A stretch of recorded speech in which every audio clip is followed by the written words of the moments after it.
Media మిత్రులందరికీ నమస్కారము. నేను ప్రచారంలో భాగంగా నాకు కత్తెర గుర్తు వచ్చింది. ప్రచారం చేస్తున్న సమయంలో అవతల అభ్యర్థి వాళ్ళు మొత్తం నాకు ఏ కాలనీకి అయితే పోతున్నామో అక్కడే నిలబడి ఏ ఇంటికైతే పోతున్నామో మేము వెళ్ళిపోయాక వాళ్ళని బెదిరిస్తున్నారంట. చాలామంది మా ఇంటికి రావద్దు అంటున్నారు. అసలు ఇంకేం చేయాలో అర్థం కావట్లేదు. నైట్ పోస్టర్లు అంటిస్తే తెల్లారేసరికి అన్నీ వీకేసారు. అయితే మమ్మల్ని ఆయన ఫామ్ హౌస్కి పిలిచి అందరినీ పిలిచి మమ్మల్ని వ్యక్తిగతంగా మాటలు అసభ్యకరమైన మాటలు మమ్మల్ని అంటున్నాడంట. అసలు మేము విని ఇంకా కంటికి నీరు లేకుండా అవుతుంది. మా పరిస్థితి ఏంటో తెలియట్లేదు. అసలు ప్రచారంలో ముందుకు వెళ్ళలేకపోతున్నాం మేము. ఎవరైనా మా వెంబడి తిరిగితే కూడా వాళ్ళని బెదిరిస్తున్నాడంట. అసలు దీనికి కారణాలు ఏందో నాకు అర్థం కావట్లేదు. కాబట్టి కత్తెర గుర్తు మంచా చెడా అనేది భావన దృష్టికి ఇదేంది బానిసతనం అనేది ఏది తెలుసుకోకుండా మమ్మల్ని ఇట్లా ఆగమాగం చేస్తున్నారు. నాకు అర్థం కావట్లేదు. అసలు పోస్టర్లు ఎప్పుడు నుంచి ఏమైందమ్మా? నైట్ అంటించాం సార్. పొద్దున్నే అన్ని చింపారు. నైట్ పెట్టినాం సార్.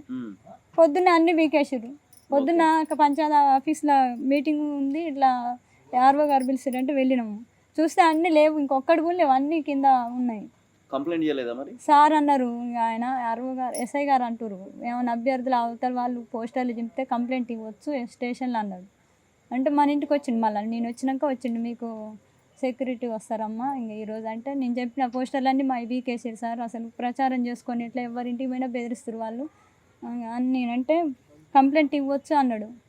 ఇంకా ప్రతిదీ కంప్లైంట్, అసలు మనశ్శాంతి లేదు సార్ మాకు అని నేను అన్నా. ఇంకా వాళ్ళు ఏమని చెప్పారు, మేమేం చెప్పినా మేము చెప్తే వాళ్ళే చెప్పినా వాళ్ళే అట్లా చెప్పండి. ఇప్పుడు మీరు ఫ్రీగా ప్రచారం చేస్తున్నారా, చేయగలుగుతున్నారా? లేదు సార్, చేయనిస్తలేరు సార్. ఎక్కడికి పోతే అక్కడికే వస్తున్నారు. ఏ కాలనీకి పోతే ఆ కాలనీకి వస్తూనే ఉన్నారు బండ్లు వేసుకొని. ఫోకస్ పెట్టి చూస్తున్నారు. అసలు వాళ్ళ ఇళ్ళల్లో కూడా అతికించట్లే. కరెంటు స్తంభాలకి ఏమన్నా రాళ్ళు ఉంటే వాటర్ ట్యాంకులకు అతికిస్తుంటే కూడా అరుస్తున్నారు. మా ఇంటి ముందల అంటించొద్దని అరుస్తున్నారు. గెలుస్తారా మీరు? నమ్మకం ఉందా? అందరూ అంటున్నారు సార్, ఖచ్చితంగా అంటున్నారు. ఇట్లా చేస్తుండు, ఇంకా ఈయన అధికారంకి వస్తే ఇంకెంత ఉంటుంది, ఎవరిని గిరిగీసి బయటికి రానికుండా చేస్తుండు. ఇంకా గెలిస్తే మాత్రం ఇంకా ఎట్లా అరాచకత్వం ఉంటుందో అని అందరు అంటున్నారు. సైలెంట్ ఓట్లు అయితే పడతాయి అంటారు. ఈరోజు ఎస్ఐ గారు కూడా అన్నారు, వెళ్ళి ఎడ్యుకేటెడ్ అంటే అమ్మ అందరు సైలెంట్ ఓట్లు పడతాయి అంటారు, ఏం బాధపడకండి, ఏ ఓప్స్ నీ మీదనే ఎక్కువ ఉండే ప్రజలకు కూడా అంటున్నారు సార్. పెద్ద మనుషులు కూడా అన్నారంట ఆయనతో చాలా మంది. నాకైతే ఈ భయానకమైన వాతావరణం నాకు చెప్తుర్రు కానీ మరి నాకైతే ధైర్యం సరిపోవట్లేదు. వీళ్ళు ఇంత భయపెట్టి వాళ్ళ వెంబడి తిప్పుకుంటున్నారు. చీరలని నైట్ టైం గెస్ట్ హౌస్ కానీ తీసుకుపోయి బిర్యానీలు మందు పోయడాలి అని చెప్తున్నారు. మాకు ఆర్థికంగా ఎటువంటి సమయం ఎవరు అందలేదు. అనుకోకుండా మేము దిగి నామినేషన్ వేసినందుకు ఇంతగానో పోయింది. మాకు డబ్బులు ఎక్కడి నుంచి తెచ్చి పెట్టానో అర్థం కావట్లేదు. ఇంతవరకు మా పిల్లల స్కూల్ ఫీజు కూడా కట్టలేదు. మా పరిస్థితి కూడా ఇంత దయనీయంగా ఉంది. అయినా సరే ముందుకు పోదామని అనుకున్న సమయంలో కూడా ఇప్పుడు ఎఫ్ఐఆర్ మీరు అన్నప్పుడు కూడా kidnap case attempt murder case లేదంటున్నారు. ఇంకా మాకు ఆయన గెలిస్తే మాత్రం మేము బతకమని అర్థమవుతుంది. బంద్ చేయడం స్పష్టంగా అర్థమవుతుంది. ఈ టైంకి అసలు ఉంటుంది కరెంటు, ఖచ్చితంగా ఉంటుంది, ఎప్పుడు పోదు సార్. అవి కావాలనే ఇక్కడ అరుస్తున్నారు.